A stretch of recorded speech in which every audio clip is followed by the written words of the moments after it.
the Association of Flight Attendants-CWA International. Sara, thanks so much for giving us some time. That report that came on just before you is certainly eye-opening, just from your vantage point. How bad is it right now?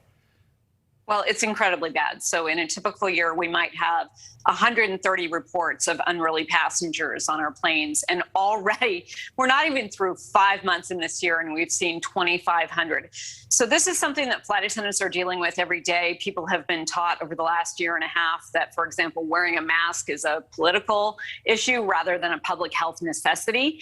And we are charged with keeping everyone safe. But we have never seen this level of incidents and hostility on our planes before. One thing I want to make really clear, though, is that the vast majority of people come to the door of our airplane with kindness in their hearts and a desire to get from point A to point B on a safe, uneventful flight.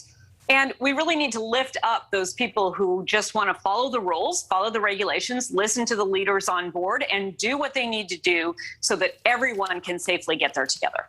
And the amazing stat I read here is since January, just a few months ago, January 1st of this year, the FAA has gotten 2,500 reports of unruly behavior by passengers. I imagine that's way up from years past. And do you think the main driving factor, and Michael kind of alluded to this in his report, is COVID-related stress and opposition to the masks?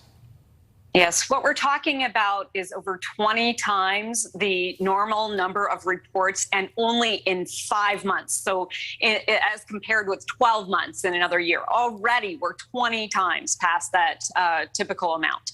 And most of them are mask related because people have been taught to believe that this is an issue of contention. And the fact of the matter is you can't smoke on a plane. You have to put your seatbelt on. When we tell you to put your seatbelt on, we don't say if you think it's not going to help you, don't bother to put it on. No, we say put your seatbelt on to protect yourself and everyone around you, just like everything else, all of our other safety instructions on board. And the same is true with the masks. So we have people on board who cannot get vaccinated, children. This is in a space where you can't confirm who has been vaccinated and who hasn't. We're still in the middle of this pandemic, and this mask order is in place to keep everyone safe. And we are charged with keeping everyone safe. So you don't have individual rights when you come on a plane. You recognize that you're in this together with everyone else, and you have to follow certain rules that you don't have to in other places. And we need people to get the message. I want to be really clear. The FAA is treating this with a zero tolerance policy. So they are going straight to fines and jail time if you are acting out, if you are not complying. And let me just point out, certainly if you're assaulting flight attendants. And let me point out, some of these fines are huge. We're talking tens of thousands of dollars. I saw one fine for over $50,000. That's right. And, you know, you're going to be in trouble here. This is a federal felony if you are violating this. So you're going to have big problems on the ground once you get off that flight. So just don't do it. Follow the rules. Spread the word that, you know, we really have to look for those helpers on board, who is everyone else who just really wants to get there safely and wants to treat everyone with respect and kindness. And we've got to lift that up and help people understand that if they're not coming with that spirit, then there's going to be consequences. And some airlines do have a restricted travelers list where you kind of get on the list of this person was unruly and they're not welcome back on Southwest or whatever other airline. That would seem to be, I would hope that would be a deterrent for folks as well. Absolutely. You're not going to be welcome if you can't just follow the rules and respect everyone else around you. Gotcha. And one last final question of importance to me. What determines the policy as to whether you get the full can of soda or whether they pour it for you in that little plastic cup with way too many ice cubes?